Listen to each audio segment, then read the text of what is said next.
سیدنا ابی بکر صدیق رضی اللہ تعالی عنہ نے حضرت عمر رضی اللہ تعالی عنہ کو بلایا اور فرمایا کہ اب میری زندگی کے آخری ایام ہیں، میں آپ کو اپنے بعد خلیفہ معین کرنا چاہتا ہوں۔ تو حضرت عمر نے کہا کہ لا حاجت لی، مجھے خلافت کی ضرورت نہیں ہے۔ تو حضرت صدیق نے فرمایا تمہیں خلافت کی ضرورت نہیں ہے مجھے پتہ ہے، لیکن خلافت کو تمہاری ضرورت ہے۔ اب سیدنا عمر چپ ہو گئے رضی اللہ تعالی عنہ وارضاہ۔ پھر آپ نے آپ کی خلافت کا زندگی میں ہی اعلان فرما دیا، اور الحمدللہ بغیر کسی اختلاف کے تمام صحابہ نے آپ کی بیعت خلافت کر لی اور خلافت کو قبول کر لیا۔ آپ فوراً خلافت کے بعد منبر پہ کھڑے ہوئے اور پہلی تقریر میں یہ کہا کہ مجھے سیدنا ابو بکر کے حکم پر خلافت قبول کرنی پڑی، میں تو نہیں چاہتا تھا، لیکن اگر خلافت کے دوران ان رأیتم اعوجاجی فقومونی، اگر مجھ میں کوئی ٹیڑھا پن آئے تو مجھے پھر آپ سیدھا کریں۔ ایک آدمی کھڑا ہوا، اس نے کہا کہ یا عمر اگر تم میں کوئی اعوجاج آیا واللہ نقومک بحد سیوفنا، ہم اپنی تلواروں سے تمہیں ٹھیک کریں گے۔ تو حضرت عمر نے فوراً کہا کہ الحمدللہ، اللہ تیرا شکر ہے کہ عمر کو بھی صحیح کرنے کے لیے لوگوں کے اندر ہمت موجود ہے۔ سیدنا امیر المومنین عمر نے رضی اللہ تعالی عنہ نے خلافت سنبھالنے کے بعد 1036 شہر آباد کیے اور 4000 مساجد تعمیر کی۔ سب سے پہلے حضرت عمر رضی اللہ تعالی عنہ نے بیت المال کا نظام قائم کیا اور اپنی تمام سلطنت کو صوبوں کے اندر تقسیم کیا، صوبے بنائے۔ چونکہ ملک شام فتح ہو گیا، عراق فتح ہو گیا، کسرا و کیسر فتح ہو گیا، آذربائیجان فتح ہو گیا، آرمینیا فتح ہو گیا، تاجکستان فتح ہو گیا، خراسان فتح ہو گیا، یعنی تقریباً 22 لاکھ مربع میل پہ عمر نے اسلام کا جھنڈا لہرایا رضی اللہ تعالی عنہ وارضاہ، اور تمام گورنر کو ہدایت کی کہ اپنی سادگی کے ساتھ زندگی گزاریں، کوئی پروٹوکول نہیں ہوگا، کوئی ان کے لیے سیکورٹی نہیں ہوگی، اور بالکل وہی سادہ غذا کھائیں جو ان کے علاقے کا ہر مسلمان کھاتا ہو، اور پھر باقاعدہ ان کی نگرانی کرتے سیدنا عمر رضی اللہ تعالی عنہ۔ اور اسی طرح سیدنا عمر رضی اللہ تعالی عنہ ایک رات گشت پہ تھے کہ دیکھا کہ ایک خیمہ لگا ہوا ہے اور خیمے کے باہر ایک آدمی بیٹھا ہوا ہے اور اندر سے کچھ کراہنے کی آوازیں بھی آ رہی ہیں۔ حضرت عمر آگے بڑھے، پوچھا بھائی کون ہو؟ اس نے کہا حضرت میں مسافر ہوں، اتفاق یہ ہے کہ میری بیوی کی اس وقت زچگی کے علامات شروع ہو گئے، ولادت کا وقت قریب ہے اور ہمارے پاس کوئی آدمی بھی نہیں، نہ کوئی عورت ہے۔ حضرت عمر نے تسلی دی، فوراً کہا ہے بیوی ام کلثوم بنت علی جو آپ کی بیوی تھی اس کو اٹھایا رضی اللہ عنہ، فرمایا ام کلثوم آج بڑا موقع ہے اجر کمانے کا، ایک مسافر ہے، مسافر عورت ہے، وہ بیچاری زندگی کے عالم میں ہے، اور زندگی معمولی بات نہیں ہوتی ہے، موت و حیات کا مسئلہ ہوتا ہے۔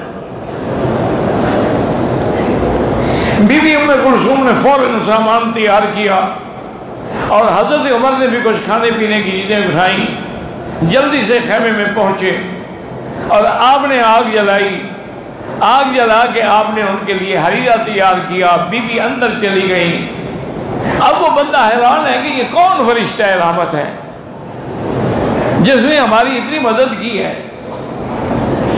تو ابھی آپ اسی بات میں تھے کہ اندر سے بی بی نے آواز دی کہ امیر المومنین ابشر اخاک، اپنے بھائی کو مبارکباد دے دو کہ اللہ نے اس کو بیٹا دیا ہے۔ اب وہ حیران ہو گیا کہ آپ امیر المومنین ہیں۔ فرمایا کہ امیر المومنین ہونا کیا ہے؟ میری ذمہ داری ہے خدمت کرنا۔ تو اسی طرح حضرت امیر المومنین کا یہ فرمان تاریخوں میں لکھا جائے گا، اور لکھا ہوا ہے۔ آپ نے فرمایا تھا کہ اگر میرے دور خلافت میں دریائے فرات کے کنارے کو کتا بھی بھوکا مر گیا تو قیامت میں عمر کو جواب دینا پڑے گا۔ یعنی آپ کو اتنا خیال تھا، جو آدمی کتے کے مرنے پر بھی غم کرتا ہو، انسانوں کو بھوکا مرتا ہوا کیسے دیکھ سکتا ہے؟ آج ہمارے ہزاروں نہیں لاکھوں بچے بھوک سے مر رہے ہیں، لاکھوں انسان بھوک سے مر رہے ہیں، لاکھوں انسان بیماریوں سے مر رہے ہیں، اور ساتھ کے ہمسائے کے اندر بھی اتنی احساس نہیں کہ اپنے ہمسائے کا خیال کر رہے ہیں۔ اسی طرح حضرت عمر رضی اللہ تعالیٰ عنہ رات کو گشت کرتے تھے، گشت میں تھے، ایک گھر سے بچوں کے رونے کی آواز آئی۔ حضرت عمر ٹھہر گئے، جا کے کنڈی کھٹکھٹائی، عورت دروازے پہ فرمایا کیا بات ہے، بچے کیوں رو رہے ہیں؟ اس کو پتہ نہیں تھا کہ امیر المومنین نے کہا بھائی کیا پوچھتے ہو، 3 دن سے فاقہ ہے۔ اس نے کہا تمہارے گھر میں تو ہانڈی چڑھی ہوئی ہے آگ پہ۔ اس نے کہا اس میں نے پانی ڈالا ہوا ہے بچوں کو بہلانے کے لیے کہ ابھی کھانا پک جائے گا، ابھی پک جائے گا۔ اسی طرح کرتے کرتے میں ان کو سلا دیتی ہوں، کچھ ہے ہی نہیں تو پکاؤں کیا؟ فوراً حضرت عمر آئے، بیت المال کے خادم اپنے خادم اسلم کو اٹھایا اور فرمایا کہ سامان تیار کرو۔ ایک بوری میں سامان بھرا، ساری چیزیں تیار کر کے حضرت عمر اٹھانے لگے۔ تو اسلم نے عرض کیا کہ امیر المومنین مجھے اٹھانے دیں۔ فرمایا اچھا آج تمہیں اٹھانے تو قیامت میں میرے گناہ کا بوجھ بھی اٹھاؤ گے؟ تم ذمہ داری دے سکتے ہو؟ فوراً حضرت عمر اس کے دروازے پہ پہنچے، سارا سامان دیا اور خود ان کے لیے آگ جلائی۔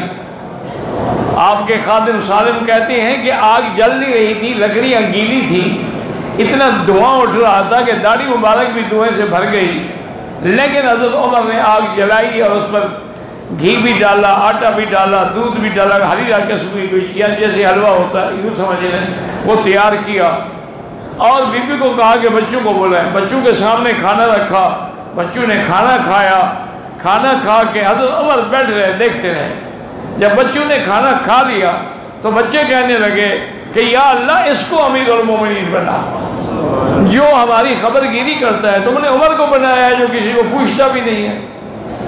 حضرت عمر خاموش رہے، یہ نہیں بتایا کہ میں کون ہوں، چپ کر کے واپس آ گئے۔ اور اس کے بعد حضرت عمر رضی اللہ تعالیٰ عنہ نے فرمایا کہ واقعی یہ میری ذمہ داری ہے کہ اگر کوئی آدمی بھوکا ہے تو میں اس کا انتظام کروں اور انصراف کروں۔ اب اسی طرح کے سے آپ گشت کر رہے تھے اور اسی طرح ایک دفعہ آپ نے دیکھا کہ ایک گھر سے آواز آ رہی ہے، ماں اپنی بیٹی کو کہہ رہی ہے کہ بیٹی دودھ میں پانی ملا دو۔ اس نے کہا دودھ میں پانی ملانے سے عمر نے منع کیا ہے۔ اس نے کہا عجیب بات کرتی ہو، ہم غریب آدمی ہیں، تھوڑا سا پانی ملا دو، کچھ پیسے زیادہ مل جائیں گے۔ اس نے کہا عمر نے منع کیا ہے۔ اس نے کہا عمر دیکھ رہا ہے؟ اس نے کہا عمر تو نہیں دیکھ رہا، رب عمر دیکھ رہا۔ تو حضرت عمر نے چپکے سے گھر پہ نشان لگایا اور گھر آ گئے۔ صبح کو اس گھر میں گئے اور اس بی بی سے کہا کہ میں تمہاری بیٹی کا رشتہ لینا چاہتا ہوں اپنے بیٹے عاصم کے لیے۔ وہ حیران ہو گئی کہ امیر المومنین ہم غریبوں کی بیٹی لے گا۔ اس نے کہا یہ غریبوں کی بات نہیں ہے، میں نے دیکھ لیا ہے کہ وہ دیانت دار ہے، امانت دار ہے، اللہ سے ڈرنے والی ہے، اور یہی حضور کا حکم ہے کہ جب اپنی لڑکیوں کا یا لڑکوں کی شادی کرو تو حسب نسب جمال کو نہ دیکھو، فختر ذات الدین، یہ دیکھو کہ اس کے اندر دین ہے کہ نہیں ہے، اس کے اندر ایمان ہے کہ نہیں ہے۔ کیونکہ اگر کوئی لڑکی اپنے خدا سے اپنے نبی سے وفادار نہیں ہے تو شوہر سے کیسے وفادار رہ سکتی ہے؟ اور جو خاوند اللہ کا وفادار نہیں وہ بیوی کا وفادار کیسے ہو سکتا ہے؟ اس لیے آپ نے فرمایا کہ دیکھیں یہ امیر غریب کی بات نہیں ہے، میں نے تیری بیٹی کا عقیدہ بھی دیکھ لیا، اس کا کردار بھی عمل بھی دیکھ لیا ہے، تو وہ بہو بن کے امیر المومنین کے گھر میں آئی، ایک غریب گھر کی لڑکی تھی، اور دیکھیں شان کی اسی عورت کے نواسے ہیں حضرت عمر بن عبدالعزیز رحمت اللہ علیہ وسلم الہ یوم القیامت۔ تو یہ حضرت عمر رضی اللہ تعالیٰ عنہ کی شان تھی۔ اسی طرح آپ ایک دن منبر پہ کھڑے ہوئے اور آپ نے اعلان کیا کہ لوگوں خبردار حق المال زیادہ نہ کرو، آج کل تم نے حق المال زیادہ کر دیے، حلال مہنگا ہو گیا، حرام سستا ہو جائے گا، جب حلال نہیں ملے گا تو لوگ حرام کھائیں گے۔ آپ اسی طرح دیکھ لیں کسی ملک میں بھی چلے جائیں کہ اگر اپنا گوشت ذبح کر کے ہوٹل والے بنائیں تو ان کو 30 ریال کلو پڑتا ہے، اور باہر کا گوشت 7 ریال کلو ملتا ہے، تو وہ کون 30 ریال خرچ کرے گا؟ اب یہ کون دیکھتا ہے کہ باہر سے جو گوشت آیا ہے حلال ہے کہ حرام ہے، ذبیحہ اسلامی ہے کہ غیر اسلامی ہے؟ تو یہی وجہ ہے کہ جب حلال مہنگا ہو جائے تو حرام خود بخود سستا ہو جاتا ہے۔ اب خبردار اگر کسی نے حق المال حضور کی بیٹیوں سے حضور کی بیویوں سے زیادہ رکھا تو عمر واپس لے کے بیت المال میں جمع کرا دے گا۔ اب حضرت عمر خطبے سے فارغ ہوئے اور نماز پڑھا کے باہر نکلے، دروازے کے باہر ایک بوڑھی عورت کھڑی تھی، اسے ہاتھ پکڑ لیا اور نے کہا عمر ٹھہرو۔ حیران پریشان یہ کون بوڑھی؟ اور نے کہا خدا ہمیں ڈھیر سارا سونا دیتا ہے، عمر روکتا ہے؟ اللہ نے فرمایا آتیتم احداہن قنطارا، قنطار کہتی ہیں ڈھیر سارے سونے کو، تو جب خدا کہتا ہے کہ ڈھیر سارا سونا مہر میں دینا جائز ہے تو تم کون ہو پابندی لگانے والے؟ حضرت عمر نے فرمایا اخطا عمر واصابت امرأۃ، عمر سے غلطی ہو گئی اور عورت نے قرآن کو صحیح سمجھا، فوراً جا کر اپنا آرڈر جو تھا واپس لے لیا۔ حضرت رضی اللہ تعالی عنہ اسی طرح آپ گشت پہ ہیں اور دیکھا کہ بچہ رو رہا ہے اور ماں بھی اس کو چپ کرانے کی کوشش نہیں کر رہی، کنڈی کھٹکھٹائی کو، کیوں بچہ رو رہا ہے؟ اور اس نے کہا کیا کریں، حضرت عمر نے آرڈر کر دیا ہے کہ بچہ پیدا ہونے کے بعد ماں کو تو وظیفہ ملتا ہے لیکن بچے کو وظیفہ نہیں ملتا جب تک وہ دودھ نہیں چھوڑے گا۔ جب دودھ چھوڑتا ہے کھانے کے قابل ہوتا ہے پھر وظیفہ ملتا ہے۔ میں اس کو جلدی جلدی دودھ چھوڑانا چاہتی ہوں تاکہ وظیفہ ملے، ہمارا کوئی خرچ چلے۔ حضرت عمر گھبرا گئے اور اپنے آپ سے کہنے لگے عمر تیرے اس آرڈر سے خدا جانے کتنے بچے مر گئے ہوں، کتنے لوگوں کو تو قیامت میں جواب دے گا۔ آ کے فوراً آرڈر جاری کیا کہ جب بچہ پیدا ہو ماں کا بھی وظیفہ اور بچے کا بھی وظیفہ اسی وقت شروع ہو جائے گا۔ فوری طور پر یہ حکم حضرت عمر رضی اللہ تعالیٰ عنہ نے دیا۔ اور یاد رکھیں کہ اسی طرح نظام آبپاشی جو ہے، پانی کا انتظام جو ہے، یہ بھی حضرت عمر نے کیا۔ پرانی نہروں کی صفائی کرائی اور نئی نہریں بھی نکالی اور ان کی تقسیم کا بھی انتظام فرمایا۔ تو یہ نظام نہری جو ہے اس کا سہرا بھی حضرت عمر رضی اللہ تعالیٰ عنہ کے سر جاتا ہے۔ اور اسی طرح آپ حضرت امیر المومنین عمر رضی اللہ تعالیٰ عنہ کو ملنے کے لیے ایک کافر ملک کا گورنر آیا، اس نے آ کے پوچھا لوگوں سے کہ بھئی امیر المومنین کا محل کہاں ہے؟ انہوں نے کہا امیر المومنین کا تو کوئی محل نہیں ہے۔ تو انہوں نے کہا کہ کہاں ہوں گے؟ انہوں نے کہا وہ تو سادہ سا ایک گھر ہے، لے آئے۔ انہوں نے کہا گھر میں تو نہیں، انہوں نے کہا پھر مسجد میں ہوں گے۔ وہ ان کے ساتھ مسجد میں بھی آ گیا، آپ مسجد میں بھی نہیں تھے۔ انہوں نے لوگوں سے پوچھا کہ امیر المومنین کہاں ہے؟ انہوں نے کہا ایسے باہر چلے جاتے ہیں کبھی کبھی۔ وہ کہتے ہیں کہ میں آیا دیکھا کہ درخت کے سائے میں آدھی دھوپ ہے اور آدھا سایہ ہے، عمر اپنے جوتے سرانے رکھ کے سویا ہوا اور انتہائی آرام سے نیند میں ہے۔ کہتا ہے میرے اوپر ایسی ہیبت طاری ہوئی کہ کبھی بادشاہوں کی بھی ہیبت طاری نہیں ہوئی، اور میرے آواز کرنے سے حضرت عمر جاگ گئے تو میں نے کہا عدلتا امنتا فنمتا، کہ عمر تم نے عدل کیا اور امن قائم کیا، اس لیے آرام کی نیند سو رہے ہیں، اس لیے تمہیں کسی کا فکر نہیں ہے۔ حضرت عمر رضی اللہ تعالیٰ نے فرمایا کہ بھائی محلوں سے کچھ نہیں ہوتا، کسی لباس سے کچھ نہیں ہوتا، اصل بات یہ ہوتی ہے کہ آدمی وہ قدم اٹھائے جس پہ اللہ راضی ہو جائے۔ وہ اتنا متاثر ہوا کہ فوراً کلمہ پڑھ لیا اور مسلمان ہو گیا۔ حضرت عمر رضی اللہ تعالیٰ عنہ کو عمرو ابن العاص نے خط لکھا۔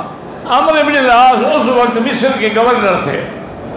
اس نے خط لکھا کہ امیر المومنین، یہاں مصر میں ایک عجیب رسم ہے کہ یہ ہر سال ایک کنواری لڑکی خوبصورت کو زیور پہنا کے دریا کی نظر کرتے ہیں، تب جا کے دریا میں پانی آتا ہے۔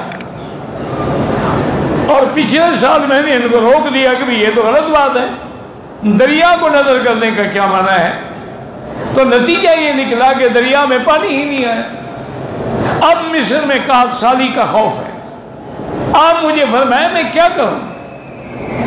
حضرت عمر کو جب یہ اطلاع ملی، خط ملا، تو آپ نے خط لکھا۔ کس کو خط لکھ رہے ہیں؟ دریا کو۔